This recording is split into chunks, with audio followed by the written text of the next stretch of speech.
مت مانگو کسی سے کچھ، جو کچھ مانگنا اللہ سے مانگو اللہ سے، انسانوں سے مت مانگو۔ مانگنے والا اپنی عزت نفس جو ہے ہتھیلی پر رکھ کر پیش کرتا ہے، جس سے مانگ رہا ہے مجھے دیجئے کچھ۔ عزت نفس تو یہاں رکھی ہے نہیں، تم اپنی عزت نفس کا ڈھیلا نہ کراؤ، جو مانگنا۔ حضور نے فرمایا کہ اگر جوتے باندھنے کا فیتا جو ہے وہ تمہیں چاہیے، اللہ سے مانگو۔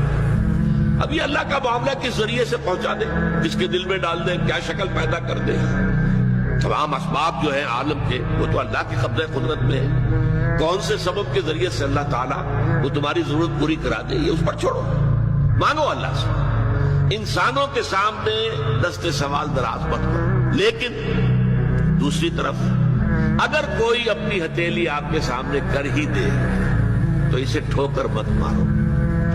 اس نے عزت نفس جو ہے اپنی ہتھیلی پر رکھ کر آپ کے سامنے رکھ دی ہے۔ اب تمہاری مروت، تمہاری شرافت کا تقاضا یہ ہے کہ اما السائل فلا تنہر، اب انہیں جھڑکنا نہیں ہے، ڈانٹ ڈپٹ نہیں کرنا، بلکہ یہ بھی آیا ایک حدیث میں کہ تم دو، کچھ نہ کچھ دو، سائل کا ہاتھ خالی نہ لوٹاؤ۔ یہاں تک ایک حدیث میں الفاظ ہیں سائل کو ضرور دو، خواہ وہ گھوڑے پر سوار ہو کر تمہارے پاس آیا۔